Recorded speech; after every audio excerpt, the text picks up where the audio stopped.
Okay, le kukhona ama-events lengilawa attenda la just for nanzi nathi ingqondo nje buye esimeni bese ke lokunye ukuthi ngibaphathele umshibe ekhaya ngithenge nesingwa so bantwana badle because in December so kufuna kudliwe kamnandi. Nayo kulo mbuto wakho alikunya phansi nje ngingasho ukuthi ema-tinhlobo tami ukuthi vele ujabule because le nyalo ngesifestive season isola phakathi ukujabula mhlawumbe nemndeni mhlawumbe netihlobo mhlawumbe naleyo mhlawumbe ukhanya uzohlekisana naye but for mina nje ingakho ngajabula ukuthi ngispende nemndeni nebakithi kakhulu. Nge-festive akwendeki ukuthi ngicabanga ukuspenda mina ngicabangela kuyebholeni from ngingabala ukuthi from lapha bomhla 20 kuze khaya mhla 5 so ngisebholeni lesikhathi sekuspenda imali anginaso noma ke noma beyikhona vele bengeke ngispende ngoba vele ngibhizi mhlawumbe ngingathenga amakhokho. Imali yami okay mina ngidabe ngisekhaya because stosheshe sivule lana and stopbhale ama-exams so I won't spending much on money. I will be home. Yes, kona ngidabe ngispenda maybe siphume out with family obviously but nje festive for me ukuthi ngiphumule just for loyo 2 weeks then I come back with my exams. Mostly kuba clothes and gifts, small gifts for myself and family if ngikhona kubathenga at that moment. Ndawuthi ngalo December kuba isikhathi lapho khona ngikhanza ngine furniture le endlini so ngisho ukuthi ngiyisebenzisa kuthenga into zasendlini because ngisede nale family ukuthi ngibheke kuphi na kuphi ya. Cha ngicabanga ukuthi lokukhona kule mali oboyiseva uyathi boyisevela but lengakusho mina ukuthi lesikhathi lesinaso asisenjoy imali lesiyibekile asibekele kuyisebenzisa ayihlala so ngazi mina asiyispende enjoy sibe right bese lokunye sakubona. It's funny ngoba currently I don't have money so I won't be spending on anything so mawufana nami uthi imali ungatibangela ikwenete just be you, be yourself.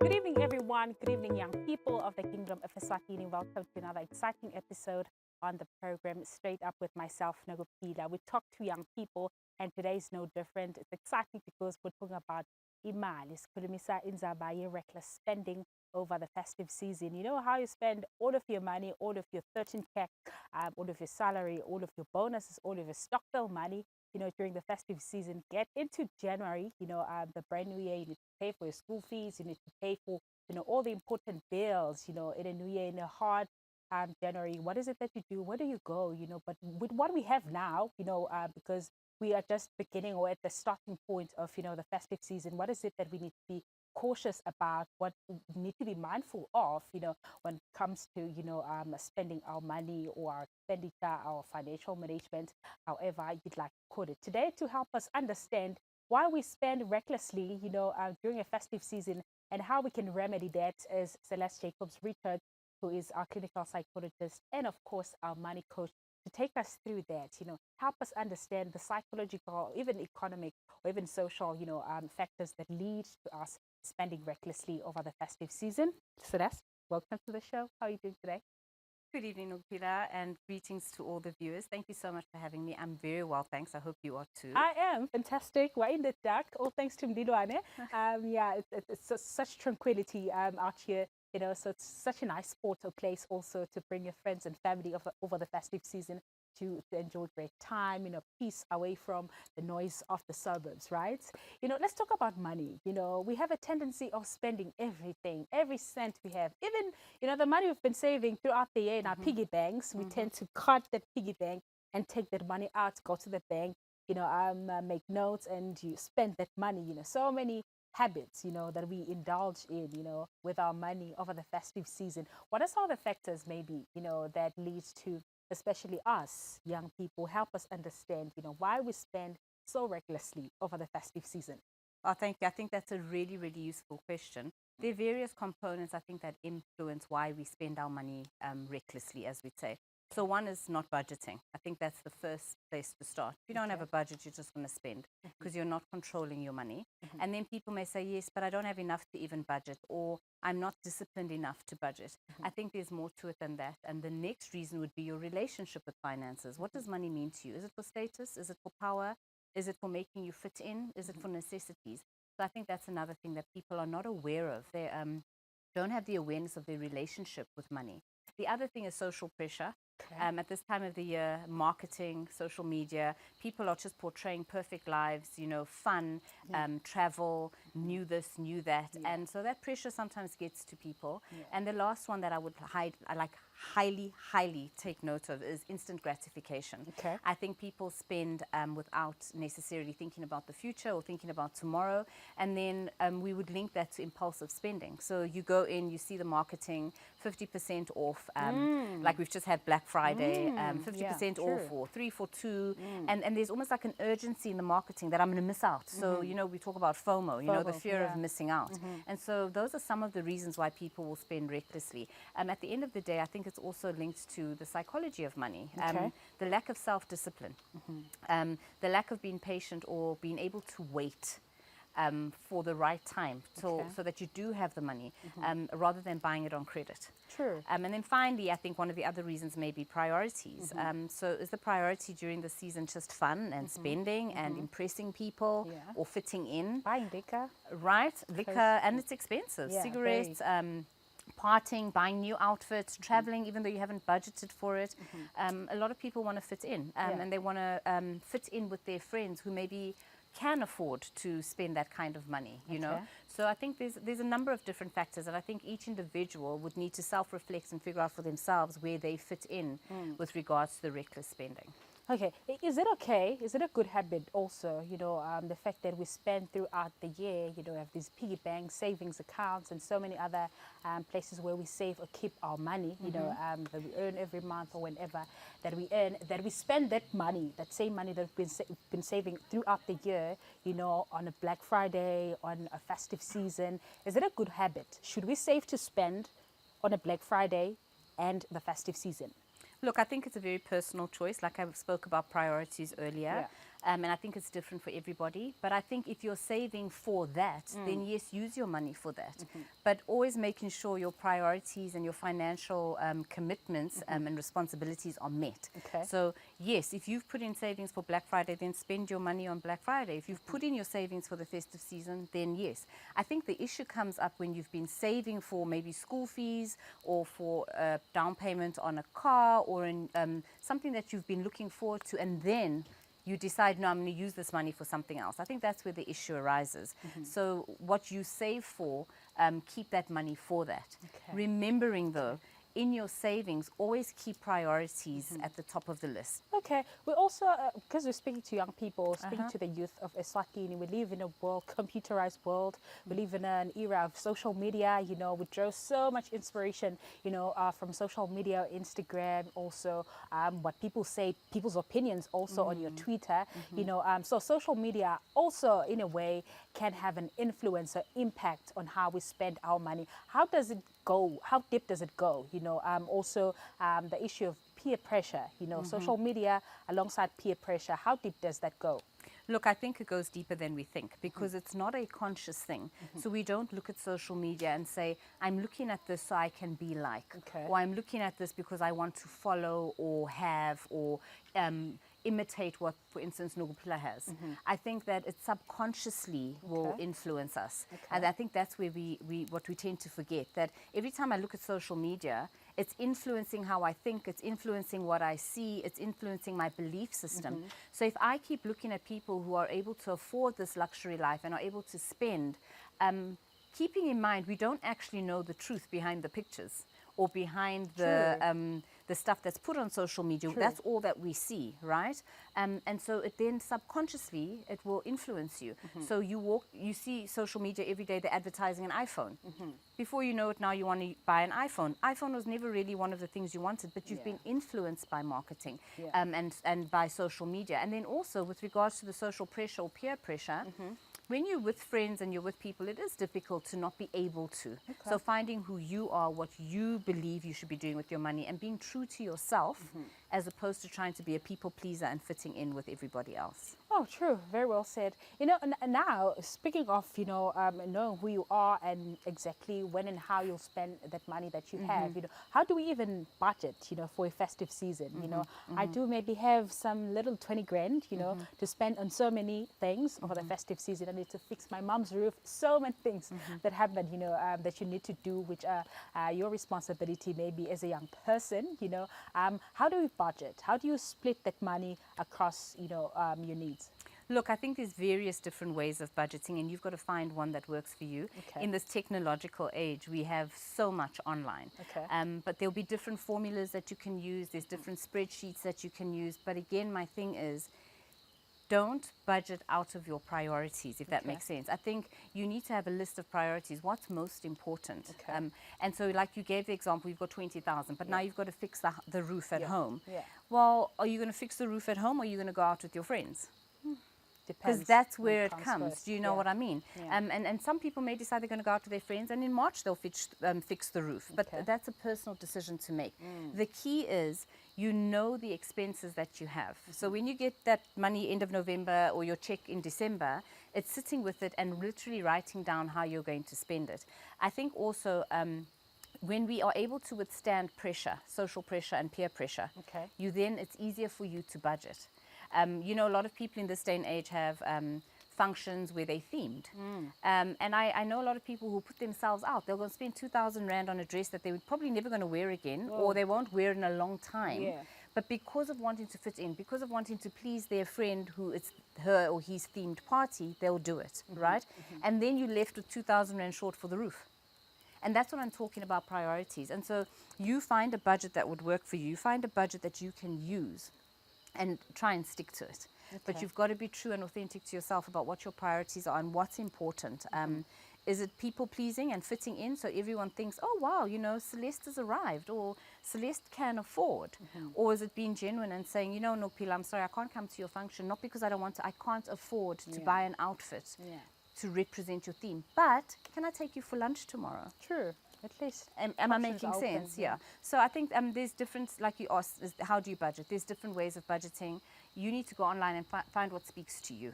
Do you know what I mean? Because what speaks to me may not speak to you. True. The key is to have the budget. Okay. And that I think will be helpful. Well said. And then there's also the stress. There's also the emotional and even psychological stress that comes, that maybe it overwhelms you in a festive season. It's been a long year of working hard. But then when you get to December and all that, you're tired and all that, you feel like, the only way to relieve this or cope with the stress for me to buy myself nice things, take myself out for a spa treatment or anything like that, how does stress also have an impact, on our spending? Look, I think we've all heard of retail therapy, of instant gratification. It works sometimes. It does work for that season until when you've got to pay the bill that you use the money on the massage for. Do you know what I mean? Yeah. So again, Nokuphila, it goes back to, I know I'm getting this bonus. I know I'm getting this 13th check. How am I going to use it? Add the massage, add the treat in there as part of the budget so that it's not ad hoc, meaning, or impulsive, meaning, oh, I think I need a treat. And then you're going and you're spending 2,000 Rand, whereas if you had budgeted, you'd spend maybe 1,000 Rand because you had thought it through. Yeah. It's not impulsive, it's thought through. And then obviously you still get to treat yourself and also to budget. I think the other thing to keep in mind is that treating yourself is great, but I think it's also a belief system, right? I don't know why and where it comes from, probably just like society, but we should be treating ourselves not only in December. True. Do you know what I mean? True. And so you could be putting in your budget monthly for that June treat. You start saving for your treat. You start saving for that massage, that outing, a new hairdo, or whatever it is that you're saving for. Or maybe you want to take a friend for lunch or celebrate someone's birthday, but you save for it. I think the culture of spending hasn't been one of saving and budgeting. And the reality is, who teaches us that? True. Do you know what I mean? There's very little out there that will teach you how to budget, will teach you how to save, Okay. and explain the importance of that. Which is why we'll talk about your Money Matters class, Yes. you know, WhatsApp class when we come back from the break. Viewer, let's take a short break on the program straight up. When we come back, we continue with our conversation with Celeste Jacobs-Richards about the importance of, you know, not spending too much, and if there's anything like too much spending or reckless spending over the festive season. Don't go anywhere.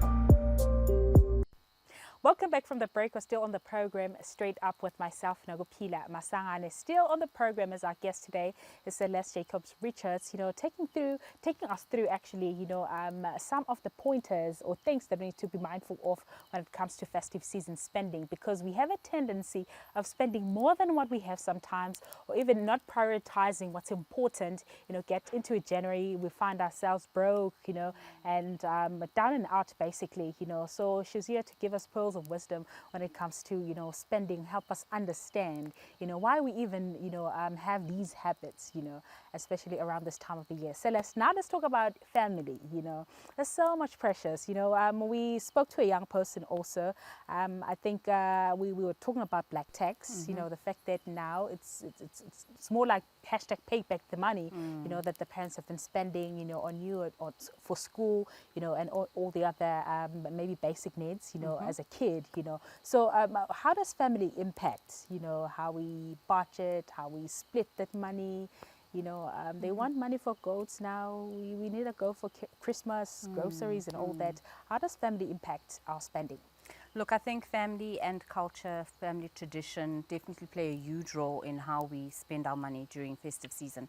If you think about how you grew up and what it was like then, that's instilled in you. And until you change it to fit where you at and what you now believe with new information and new education around finances, we'll tend to just follow the same pattern, right? True, and true. so when it comes to what they call black tax, can I be honest and say I prefer to call it family responsibility tax. Oh, not black tax. Yeah, no, I Okay. mean, I hear what it is. I mean, people say it is black tax. The problem is, for me, it's everywhere that people have family responsibility. And I'm not anti it, but I'm also not totally for it. I think it's necessary with boundaries. Okay. Yes, we do need to help our families if we can. Yeah. And we do need to be able to give back where we can in our families. I think it becomes black tax, speaking for any other young person that, based on how we understand it, Yes. it becomes black tax when the family wants or needs more than what you can offer. You know, let's say you earn 3,000 bucks, 3,000 emalangeni per year. The family expects you to spend 2,000 in the family, you know, for the needs of the household and all that. You know, I think that's how we came up with the term. You know, the family wanting us to spend more than what we have. You know, so I think that's how it becomes black tax. Right. So, I mean, the key again is going back to budgeting. So, you know, December time, Okay. there's going to be a bit of an expectation. So, it's either you deciding to say, I can only do so much and dealing with the consequences, or in January, you start saving to be able to fulfill that. You know, it's necessary to have boundaries. Okay. And so, let's say the expectation, like you say, is 2,000 Rand. It's to go and say, here are my expenses. This is how much I earn. Here's my paycheck. True. How do you want me to do this? True. I've saved this amount to contribute. There's nothing more I can do. Because the problem when there's no boundaries, when you don't know when enough is enough, the system then just continues and nobody actually breaks through or grows or improves. Do you know what I mean? Because you're constantly pulled back because you've got to pay this money or give this money or assist with this money that you actually haven't budgeted for. True. And so we know that Christmas time we're going to spend a little bit more than normal. We know that there may be an expectation from family to spend. So what we've got to do then is have boundaries around it. And I think transparency is often the only way people then realize that, you know what, this person actually can't. I think when we just keep doing over and over and over without saying anything, you enable that behavior. Okay. So you're putting yourself under pressure because you're not being transparent to say, I only earn 4,000 Rand. I cannot. My rent is this amount, my toiletries, my food. how much more do you want me to give? Okay. Yeah. So be honest about your check, how much money you earn with your family, open about that, your expenditure, where all of the money goes, and then the little that, or maybe the amount of money that you can share with the rest of Yes. everyone. 100%. Then it becomes family responsibility, Yes. no black tax. Yes. Okay. And the think you've pressure solved is that one. relieved. Yeah. Do you know what I mean? The And pressure is relieved. because of then you don't course. also have feelings of resentment or frustration or unhappy with your family. Like, because I mean, I've heard many people, they'll turn around and be like, I'm so frustrated, my family this, my family that. But you've allowed it in some ways, you've enabled it. And yes, we've got to be respectful and honor our parents, but not at the expense of your own mental health. True. And not at the expense of your own financial constraints. And yes, so it's boundaries, transparency, and communication. Okay. Now the idea of treating oneself. You know, I've worked the whole year. I'm exhausted. I need to unwind.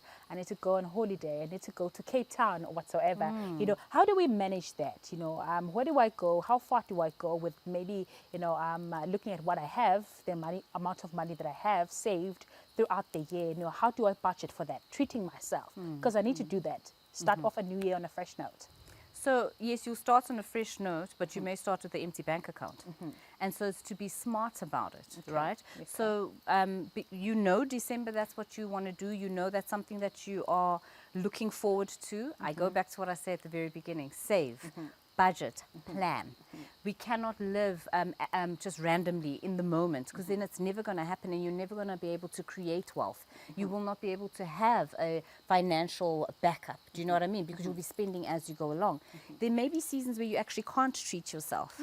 And we need to learn to be okay with that. There's got to be short-term sacrifice sometimes for a long-term goal. Do you know what I mean? Yeah. And so maybe you want to go to Cape Town and it gets to July, you haven't saved enough, you may need to relook at where you want to go. Because obviously I don't want people to be living without having pleasure and without having that treat if that's what you really need. But you've got to plan it. And when I say plan, it's not just I'm going to Cape Town. What is the cost to fly there or drive there? What is the accommodation? How much do I need to spend? What do I want to do there? Who am I going with? Those are questions that we don't think of. We just think Cape Town and we just use whatever we have. And then we come back January. You enjoyed Cape Town, but it's not carrying you through January anymore because now you're stressed about money. True. Do you know what I mean? How am I going to pay my rent? I won't have electricity. I don't have airtime, that kind of stuff. So it's planning well and planning properly, and being honest with yourself. Yeah. Sorry guys, I actually can't go to Cape Town. Can we please change the trip? Yeah. And having a discussion about If you're having a local trip, maybe I could tag along.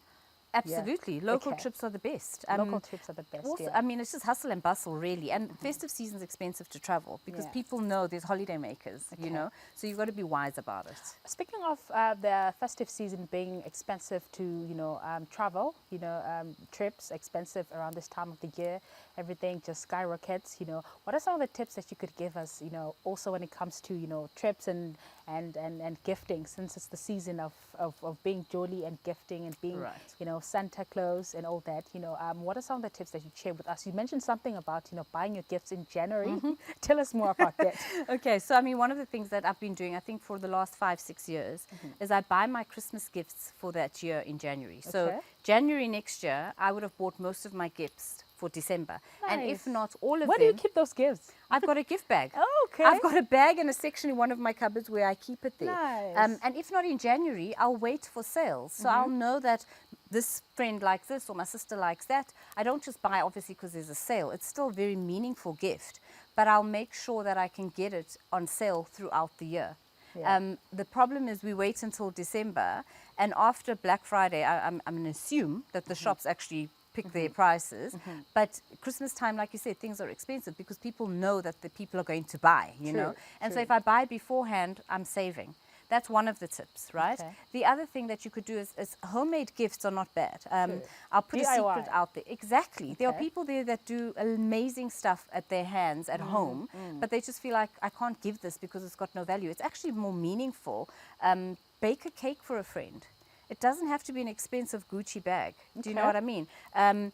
If you knit a jersey or knit a scarf. If you crochet, make something there. We all have skills and we can all be creative. Some of us maybe not as good as others, but you can do things at home. So have homemade gifts. The other thing is just to realize that I don't need to buy you a gift based on value. True. And I think that's become a big thing. I cannot buy Nokuphila just a random little bag. It's got to have Guess on it, or it's got to say Prada. It's got to have a name brand, you know. I feel Okay. that's what I'm seeing happening, that people are trying to keep up to this label stuff, which for me, I'm thinking, okay, what's the point? Because you're wearing that Nike t-shirt, but you don't have food. Yeah. Because you want to keep up with what's happening in social media and what's been advertised. So being realistic with yourself, buy your gifts when they're on sale, when there's specials, plan the gifts that you're going to buy. Homemade gifts will help. Budget. Yeah. Yeah. I have a budget for giving, and if you come to me and I've given that budget to you for that month, the next person that comes, I'm sorry, I don't have. No have. My anymore. budget's out Okay. for giving. So those Okay. kind of things is little tips that you keep in mind in order to be able to save, but to still be able to treat people. Okay. Remembering, going for a walk in Milwan with a friend, having a heart-to-heart is meaningful. It's time that you're giving. It doesn't always need to be material stuff. Okay. You know what I mean? Okay. And speaking of, some of these tips, you do also share such, in some of your classes. You Yes. have the Money Matters class. Yes. Tell us a bit about that quickly. Right, so Money Matters is an online pod class where it runs for 4 to 5 days. The number is on the poster, that's on the screen. Okay, You will learn about nice. the psychology of money, your relationship with money, how to budget, how to save, how to invest, and you'll be able to become more empowered, more equipped, and more educated around your finances, so that you can then budget, save, and still be able to meet your financial responsibilities. Okay. It is not a long course, it's online. You work on WhatsApp.